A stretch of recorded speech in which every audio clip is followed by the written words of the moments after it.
आज अगर मैं आपसे पूछूं कि दुनिया की सबसे पावरफुल टेक कंपनी कौन सी है तो शायद आपके दिमाग में सबसे पहले नाम आएंगे एप्पल, गूगल, माइक्रोसॉफ्ट, अमेज़न। लेकिन पिछले कुछ सालों में एक ऐसी कंपनी इतनी तेज़ी से ऊपर गई है कि जिसने पूरे टेक इंडस्ट्री को हिला दिया है। एक ऐसी कंपनी जो सिर्फ गेमर्स के लिए ग्राफिक्स कार्ड बनाती थी और आज वही कंपनी एआई रेवोल्यूशन के सेंटर में बैठी है। चैट जीटीपी, self driven cars, robotics, machine learning, इन सब के पीछे एक नाम बार बार आता है। वो नाम क्या है? वो नाम है एनवीडिया। लेकिन सवाल है कैसे एक छोटी सी ग्राफिक कंपनी दुनिया की सबसे इम्पोर्टेंट कंपनीज में से एक बन गई? कैसे ऐसा बिजनेस जो गेमिंग पर बना था आज एआई एज का बैकबोन बन गया है? यह है एनवीडिया की कहानी। सबसे पहले समझते हैं कि एनवीडिया एक्चुअली करती क्या है। एनवीडिया प्राइमरली बनाती है जीपीयूज यानी ग्राफिक्स प्रोसेसिंग यूनिट्स। आज आप सीपीयू के बारे में तो सुना होगा।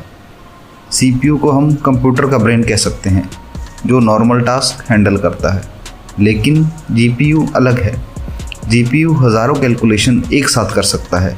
यही वजह है कि जीपीयू परफेक्ट है। जीपीयू गेमिंग के लिए, 3D रेंडरिंग के लिए, साइंटिफिक सिमुलेशन के लिए और सबसे इम्पोर्टेंट एआई के लिए। यहीं से एनवीडिया की असली ताकत शुरू होती है। चलो अब चलते हैं 1993 में। 3 इंजीनियर जेसन होंग, क्रिस मैकमल्सी, क्रिस्टन प्राइम ने एनवीडिया शुरू की। उस समय गेमिंग इंडस्ट्री आज जैसी नहीं थी। पीसी गेमिंग छोटी थी, ग्राफिक्स बेसिक थे और ज़्यादातर लोगों को नहीं लगता था कि विजुअल फ्यूचर बदल देंगे। लेकिन जेसन कुछ और देख रहे थे। उन्होंने सोचा फ्यूचर में कंप्यूटर सिर्फ कैलकुलेशन नहीं करेंगे, फ्यूचर विजुअल कंप्यूटिंग का होगा। ये विज़न बड़ा था लेकिन रास्ता आसान नहीं था। कंपनी के पास लिमिटेड रिसोर्सेज थे, कैश कम था, कई बार लगा कि एनवीडिया सर्वाइव नहीं करेगी। कुछ गलत प्रोडक्ट्स आए, मार्केट अनसर्टन थी। लेकिन एक चीज़ अलग थी, जेसन होंग की कन्विक्शन। वो फ्यूचर देख रहे थे जब बाकी लोग प्रेजेंट में अटके थे। फिर आया 1999 और एनवीडिया ने लॉन्च किया GeForce 256। इसे दुनिया का पहला रियल जीपीयू कहा गया और यही गेम बदल गया। Suddenly gaming visuals next level हो गए। गेम्स ग्राफिक्स स्मूथ हो गए, रियलिस्टिक लगने लगे। गेमर्स ने तुरंत फ़र्क महसूस किया। एनवीडिया तेज़ी से ग्रो करने लगी। लेकिन इंटरेस्टिंगली बात यह है कि गेमिंग सिर्फ शुरुआत थी, असल रेवोल्यूशन अभी बाकी था। एनवीडिया ने एक चीज़ नोटिस की जो बाकी कंपनीज ने इग्नोर कर दी। उन्होंने समझा कि जीपीयू सिर्फ ग्राफिक रेंडर नहीं करता बल्कि मैसिव पैरेलल कैलकुलेशन भी कर सकता है, मतलब हज़ारों ऑपरेशन एक साथ। और यही कैपेबिलिटी फ्यूचर बदल सकती थी। यही एनवीडिया ने एक मास्टर स्ट्रोक खेला। उन्होंने लॉन्च किया CUDA।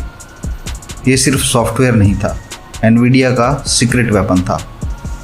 इसके डेवलपर्स को जीपीयू की फुल पावर एक्सेस करने दी। अब जीपीयू सिर्फ गेमर्स के लिए नहीं, हार्डवेयर के लिए नहीं, अब साइंटिस्ट, इंजीनियर, रिसर्चर्स सब जीपीयू पावर यूज़ कर सकते थे। और यहीं से एनवीडिया हार्डवेयर कंपनी से इकोसिस्टम कंपनी बनने लगी। फिर आया एआई और यहीं से पूरी कहानी एक्सप्लोड हुई। 2010 में रिसर्चर्स न्यूरल नेटवर्क ट्रेन कर रहे थे। प्रॉब्लम्स, ट्रेनिंग बेहद स्लो थी, सीपीयू स्ट्रगल कर रहे थे, मॉडर्न ट्रेंड्स होने में बहुत समय लग रहा था। फिर किसी ने जीपीयू यूज़ किए और रिज़ल्ट शॉकिंग था। जो काम सीपीयू घंटों में करता, जीपीयू मिनटों में कर लेता। कोई task 10x faster, 50x faster, 100x faster. Suddenly AI practical लगने लगा। एनवीडिया ने ये ट्रेंड सबसे पहले समझा। जब बाकी लोग अभी गेमिंग मार्केट देख रहे थे, एनवीडिया फ्यूचर का इंफ्रास्ट्रक्चर बना रहा था। फिर एआई बूम आया, chat GTP, generative AI, image generation, large language models. AI models train करने के लिए चाहिए इंसेन कंप्यूटिंग पावर। और वो कंप्यूटिंग पावर कौन दे रहा था? Nvidia. Open AI, Google, Meta, Microsoft, Amazon सबको चाहिए एनवीडिया जीपीयूज़, क्योंकि बिना पावरफुल चिप्स के मॉडर्न एआई पॉसिबल ही नहीं। यहीं से डिमांड एक्सप्लोड हुई। एआई कंपनीज लिटरली लाइन में खड़ी थी जीपीयूज़ खरीदने के लिए। डेटा सेंटर बन रहे थे, एआई रेस शुरू हो चुकी थी और एनवीडिया फावड़े बेच रही थी। गोल्ड रश में सबसे ज़्यादा कौन कमाता है? सोना खोजने वाला ज़रूरी नहीं अक्सर सबसे ज़्यादा कमाता है। फावड़ा बेचने वाला एआई गोल्ड रश में एनवीडिया वही है। अब एक इंटरेस्टिंग फैक्ट्स, एनवीडिया खुद चिप्स मैन्युफैक्चर नहीं करता। हाँ, डिज़ाइन एनवीडिया करती है, लेकिन actual manufacture mostly external foundries करती है, जैसे TSMC। मतलब एनवीडिया का असली ताकत फैक्ट्री नहीं है, उनकी ताकत है डिज़ाइन, सॉफ्टवेयर, ऑप्टिमाइजेशन। एनवीडिया सिर्फ चिप नहीं बेच रही, वो परफॉर्मेंस बेच रही है, एफिशिएंसी बेच रही है, फ्यूचर बेच रही है, लेकिन कंपटीशन भी कम नहीं।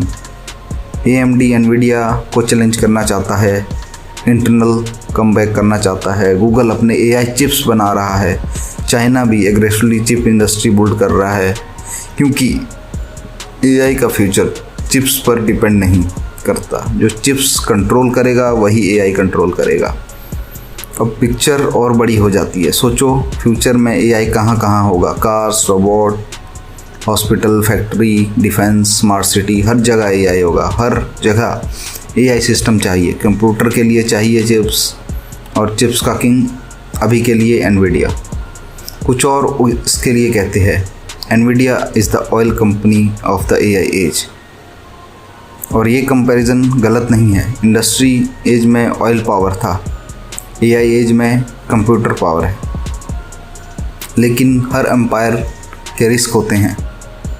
क्या होगा अगर AI बबल बर्स्ट हो जाए, ताइवान क्राइसिस हो जाए, सडनली चेन टूट जाए? एनवीडिया पावरफुल है लेकिन इनविंसिबल नहीं। लेकिन एक बात क्लियर है, एनवीडिया की कहानी सिर्फ बिजनेस सक्सेस स्टोरी नहीं, ये विज़न की कहानी है। जब दुनिया गेमिंग कंपनी देख रही थी, जेसन होंग AI इंफ्रास्ट्रक्चर देख रहे थे, उन्होंने समझ लिया था फ्यूचर सिर्फ सॉफ्टवेयर का नहीं, फ्यूचर कंप्यूट पावर का होगा, जिसके लिए जिसने कंप्लीट कंट्रोल किया वही फ्यूचर कंट्रोल करेगा। तो अगली बार जब आप ChatGPT यूज़ करें या कोई AI टूल खोले, याद रखिए हो सकता है स्क्रीन पर AI दिख रहा हो, लेकिन उसके पीछे साइलेंटली काम कर रही कंपनी जिसने दुनिया बदल दी एनवीडिया है। AI रेवोल्यूशन की सबसे पावरफुल कंपनी शायद वो नहीं जो AI बनाती है, बल्कि वो है जो AI चलाती है। Thank you. चैनल को सब्सक्राइब करें, वीडियो को शेयर करें।